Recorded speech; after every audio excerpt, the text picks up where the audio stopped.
Welcome to Real Estate and Taxes with Lakshay. I will be helping you minimize your taxes. All right, so welcome to my Tuesday session on real estate and taxes. Today, we're going to be talking about how do you pay yourself as a business owner from your own corporation. So a lot of you might have small businesses where it could be a real estate agent, it could be a convenience store owner, gas station owner, or anything that is small business, and you want to know how do I withdraw that money from that corporation in a tax efficient manner. So we're going to start off with taking it as an example. This way everyone can follow along. So what we're going to do is we have someone called Ronnie.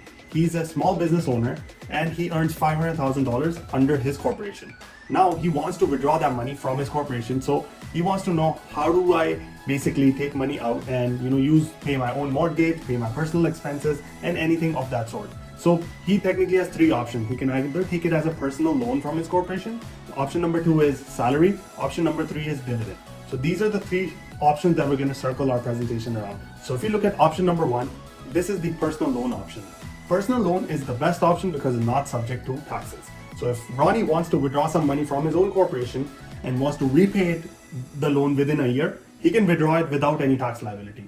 He can take, let's say, assume he wants $50,000 that he wants to withdraw. He can write himself a check. And once he writes a check, he can deposit in his whichever account he wants to do. And he can basically use that to do all of his car purchase, personal expenses, mortgage payments, all of the personal things he can basically do from that. The best thing about this is you do not pay any personal taxes. And from the business taxes impact, there is no impact on business either. Because loan is technically given to someone who would basically be returning the money, this basically does not impact any of your taxes. So it's a very, very good option for someone who is wants to use a short-term way. Like you may have a deposit coming up and you're short of funds and you wanted to withdraw it. So this is something that is a good option for someone who just wants to withdraw it for a shorter timeline. Once again, what happens if you do not repay this loan? Well, at that time, it gets added to your income. So it's a good option if you're gonna basically repaying to the corporation. It might not be the best option if you want it for more than a year or you're not able to repay this loan to your own corporation. Now let's look at option number 2. Option number 2 includes paying yourself a salary. In this situation, you're gonna basically writing yourself a monthly check of, for example, $2,500 a month, and you can withdraw that as part of your salary. You decide how much your salary needs to be. It could be $5,000 a month. I used an example for $25,000 for a year, but it really depends on what is your reasonability test is, and you can withdraw a reasonable salary from it. The only thing with salary is you would need to now pay CPP on a monthly basis to the government, CPP and taxes basically. So if you have noticed, whenever you have a job from anywhere outside, you don't get the gross amount. If your salary is $3,000 a month, you get $2,700 and change in your bank account. If your salary is $5,000 a month, then you get roughly $4,500 and change in your account. So in that scenario, what happens to the difference between the two? The difference is actually going to CRA on a month-to-month basis. Your employer needs to file that, basically cut it from your check, and then pay the remittances to the CRA on a monthly basis. This also helps you, build out your RSP rooms, your, if you want to qualify for mortgages. So salary is a good option for someone who is looking to, go ahead and buy their first home or any sort of financing that they need to be trying to get into. Now let's look at option number 3. Option number 3 includes dividend. Dividend is one of the cheapest options to pay yourself. Why? Because you don't have to pay CPP on a monthly basis. In the previous example, I mentioned you pay yourself on a monthly basis, you have to deduct CPP and income tax, and you pay it to the government. In this scenario, because dividend is technically paid as part of bonus at the end of the year based on company's performance, they don't have to be cyclical. They can be maybe 20,000 in one year, 40,000 in another year, and the tax liability would be different based on however dividend you pay. But previously, when you were paying dividend from your corporation, you were actually reducing the corporate taxes, your business taxes, because it was an expense. But now when you pay a dividend from your business, your income taxes, your taxes doesn't include on business side, but on your personal side, the income goes up because your personal income with dividend has gone up. So again, it's cheaper option because no CPP, but you also lose out on the idea of reducing your corporate or your business taxes. RSP contribution rooms cannot be created with the dividend model, and it's as simple as writing yourself a check. If it's a dividend, you can write it in the note that dividend for quarter or year end 2023. So those are the options that you can use: personal loan, dividend, and salary. Now let's look at some of the numbers in order to understand how it would actually impact your tax perspective. So similarly over here, Ronnie has an IT contracting business, for example. He has income and all of these sorts of expenses: meals and entertainment, insurance, salaries, office expenses, utilities, telephone, internet. So this is how a typical business income statement would look like. So now let's look at a situation where you are paying yourself a personal loan. Under the personal loan, if your income over here was 100,000 at the top, which is your business income, after all of the expenses, you're technically left with $89,000 of net income. I left the salaries and CPP and EI zero simply because in this model, we're just withdrawing it as a loan and not as a salary or dividend. So that kind of, helps you follow. So if you look at the model where there is salary of 100,000, under that salary, after all the expenses, you're paying yourself as a personal loan because you only needed it for 1 year. This way, you don't have any expense claim. So your income remained 89,000. You pay 12.2% on first $500,000 of income. That means your tax liability has been not changed. Basically, your business taxes liability has been exactly same as if it was, because it's a personal loan. Now let's look at a model where you're doing a salary. If you were to withdraw $25,000 salary, you can notice that this became 25,000, and now your after tax, your total expenses went up and your after tax income is lower. Because your net income is lower, your taxes would be lower because your income is lower. Your after tax cash left is 54,000. Again, this 25,000 will be added to your personal income and it would go up there. But in the business side, you are technically reducing your taxes by paying yourself a salary. So it looks like a good option. Now let's look at a dividend option, which is option number 3. In option 3, you have $100,000 of income, same level of expenses, but because you paid yourself a dividend, you have basically taken it out of your retained earnings. It is not an expense item. So once again, your tax liability has not dropped.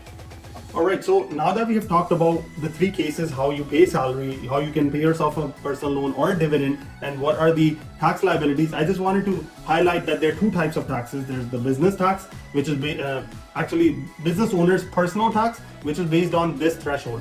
So if you're earning from 55 and less, you pay 15% and 5% provincial taxes. So 5 plus 15, you're in the 20% tax bracket. If you're earning from 55,000 to 111, you're in the 20 plus the 9%, which is 29% taxes, and so on and so forth. So this is the federal portion, this is the provincial portion, and the lowest tax rate is 15 plus 5, which is 20%, and the highest tax rate could be 33 plus 13, basically 50% taxes. If you're looking at a corporation model, corporation usually pay taxes on the 12.2%. So on first $500,000 of income, you're only paying taxes of 12.2%. So it's a great opportunity for someone to, who's looking to incorporate and is stuck as to, hey, should I keep it in personal or should I keep incorporate and collect all of the income in corporation? Incorporation makes more sense just because the personal tax slabs are very high and corporate taxes slab is 12.2% on first $500,000 of income. Now let's look at how it would impact, if you withdraw a business owner salary, how would it impact your personal taxes? When you withdraw salary, your federal income tax for 25,000, your federal income tax is 1,100, provincial is 290, CPP, so on. You basically have $3,000 of tax liability. 25,000 minus 3,000, 21,000 would be your basically salary, net salary, and this would be your tax liability. If you were to increase this $25,000 to 40,000, then your tax liability increases to 7,000. You're left out with 32,000 of net income on your personal side, and you're technically in the 20% marginal tax rate.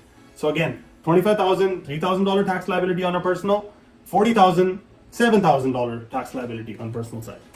If you look at the same thing with dividends, on $25,000, the tax liability is only $300. And if you look at it, $40,000, your tax liability works out to $600. So again, from this perspective, dividend seems like it's the it's the cheaper option, and it is actually cheaper option because there's no CPP component. In the previous slide, if you notice, there was CPP component which was eating away a lot of your money, but in dividend, it is not eating most of your money. So again, good option.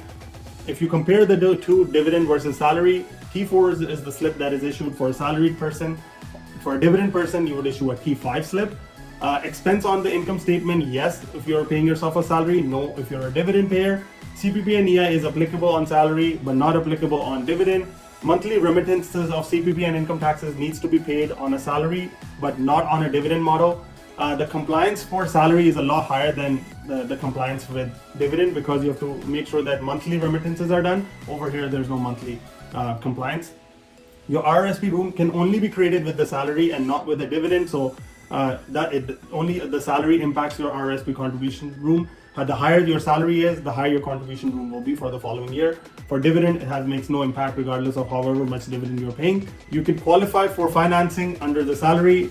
Dividend, sometimes the bank give you a hard time. They want cyclical payments in your bank account coming on every 1st and 15th. That's why I've put a maybe there. On a salary, your childcare benefits does get impacted, because the higher the salary, the lower the childcare benefits will be, because they're looking at the annual family income. Or a dividend, it doesn't impact your childcare benefits. The bottom line is, which one is better? Well, more or less, if you look at dollar for dollar, the impact is pretty much the same. The only difference is, in the salary model, you have to pay CPP, and in the dividend model, the CPP component is a lot less. Money-wise, it looks better to pay a dividend rather than salary, but if you were to do a mixture of both, that will give you the best impact. Again, dividend allows you to get more money after tax money, which you can basically reinvest if you wanted to. So both models are great. It really depends on which stage you're at. Like Siddharth had mentioned, I want to retire by 50. Then your options would be completely different than someone who wants to continue to work and take a late retirement at 65. So it's best to kind of sit with your accountant and maybe work out what is the best option in order to minimize your taxes and improve your tax efficiency. Thanks once again for joining in on today's session. Really appreciate your time. If you guys need any questions or concerns, you can always reach out to me on my email or my phone number, direct line, and I'll be more than happy to meet you in person or jump on a Zoom call to address any of your accounting or taxation questions. Thanks once again for joining in today. Really appreciate your time. Have a good day. Bye.